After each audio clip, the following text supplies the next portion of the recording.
Greetings from eMedi News and Heartcare Foundation of India. Welcome to our show, Chat with Dr. KK. Today we have with us Dr.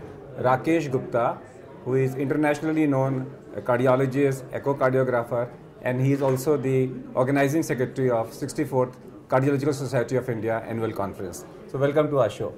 Thank you. First of all, let me acknowledge that it's because of CSI we have been able to record the expert's view in our show called Chat with Dr. KK. Thank you for that. Sure, thank you very much. And in this, what we are doing is we are taking up one question and trying to answer for family physicians and MD physicians what exactly they should know.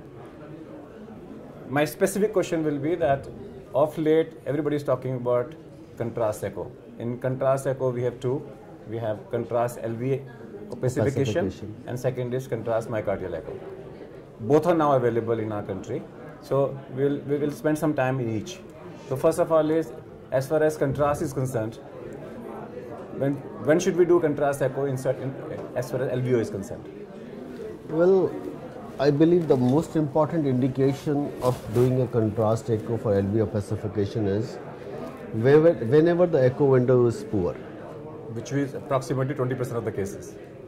Definitely, some 20-25% of the cases this window is poor, and that window is poor because of one simple reason is obesity. Two is chronic obstructive lung disease which displaces the heart, and the imaging modalities that are unable to scan the heart. That means approximately 1/4 of the echoes will require a contrast study if you really want to do a good study. Exactly. And if you are really looking for a coronary artery disease where you want to look for a wall motion abnormalities and your echo window is poor, that's the only, I believe, is the most important indication for doing an LV contrast opacification. What about calculation of ejection fraction? Certainly, whenever we do this contrast LV opacification, calculation of ejection fractions becomes an extreme important issue. But that can still be done with, we can still live with.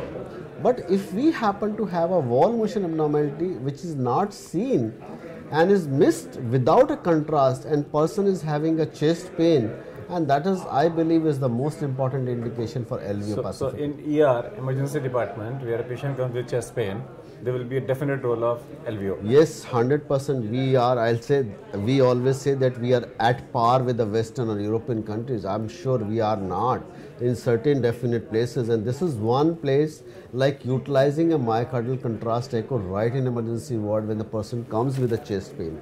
Because he may have a wall motion abnormality, he may have a poor echo window, and on top of that, in case we are not able to find that wall motion abnormality without a contrast, which is not regularly available in emergency wards. So in which conditions contrast is not given? So like shunts, ASD, VSD? Majority of very specific indications there. First of all, like to say this, contrast is not contraindication. Absolute contraindications are hardly any. They are only relative contraindication. It can be given safely in people suffering from a chronic kidney diseases. Shunts, we try to avoid them. Third is in pediatric or neonatal children, because adequate studies are not published or they are not available, we do not use in them. Rest of the cases, pregnancy we can use it safely, and the most important thing is another possible indication of not using is a guy who has got a 20-25% of ejection fraction low, because these contrast material can sometimes get into a coronary vessels, and in that case it is relatively avoided. Sometimes when you give a contrast, it causes arrhythmias. That's my observation. When we give contrast, for few minutes they get multiple ectopics. What exactly happens is, you are absolutely right. What exactly happens, there are two ways of giving a contrast. One is a continuous infusion and second is a bolus. If you happen to have a poor LV ejection fraction like 25, 20, 30%, and if you inject a contrast in a bolus, obviously that contrast is going to fill up an LV cavity, and some of that contrast, that is the bubbles which goes into a coronary circulations, and that coronary circulation is being further affected by this contrast which we have given in already decompensated LV. It might produce some amount of some arrhythmias which are transient or temporary. So in these cases you should give a continuous contrast. Slow and infusion contrast. Slow and continuous contrast. Sure. Now, when we are talking about myocardial contrast, I'm not talking about now LV opacification. Myocardial perfusion. Myocardial perfusion. When you do a myocardial perfusion with that. So, I'm talking about two situations. One, you have an advanced software. Second is you have a Jugaad technology and advanced software is not available. If I want to propagate at a national level to every hospital to use that, I don't think so everybody will be able to buy that advanced software. So in that situation, what are the options available? Well, can they just increase the MI and reduce the MI and do it? It's not reliable. Honestly saying, we can increase or reduce the MI mechanical index for LV opacification. But to use it for perfusion, obviously we need a definite software. Where we can deliver a high energy beam to destroy a contrast bubble into the myocardium, and then we look how much time it takes for them to fill up, and which are the area which are left behind, which have not filled up at all. Are there any numbers?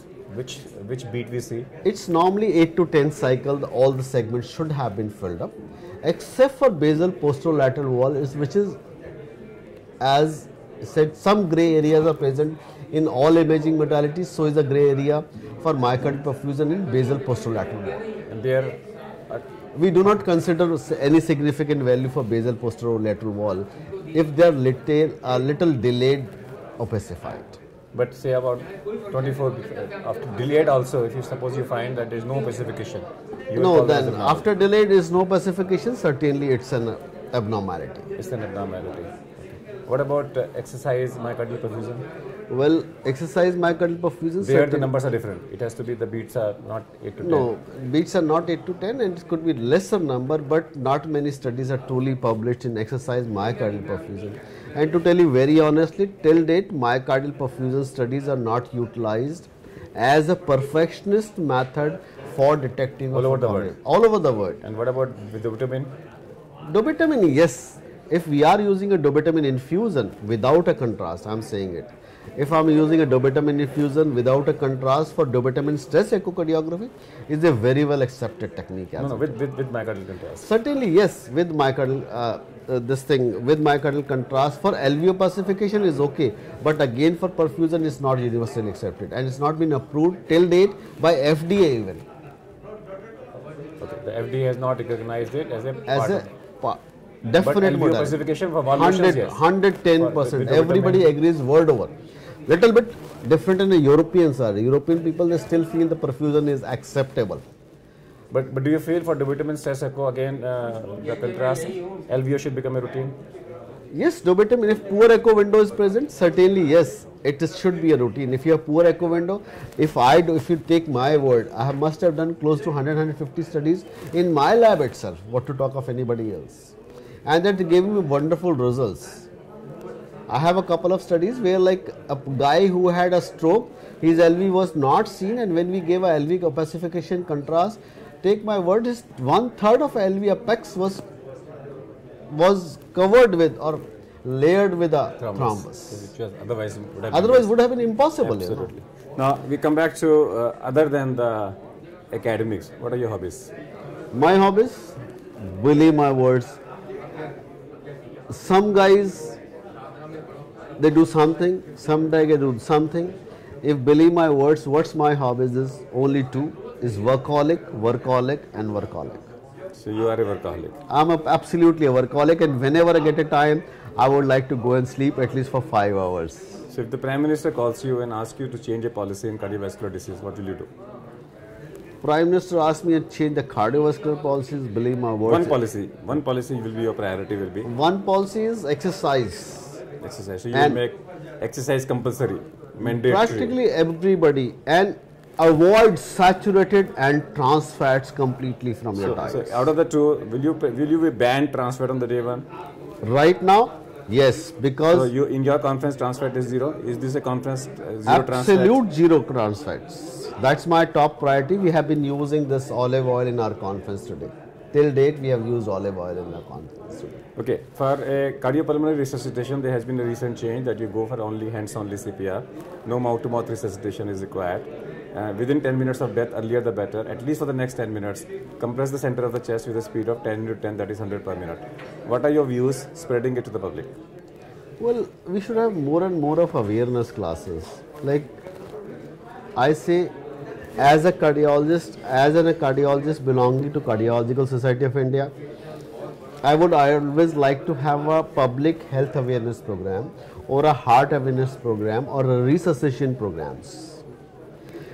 In my conference also I had tried hard to keep healthy heart awareness programs in the morning and evening sessions, so that the people from a general mass can come and interact with the leading cardiologists who are based nationally and internationally to know about their question. And this kind of places, like we can promote people to learn like resuscitation processes.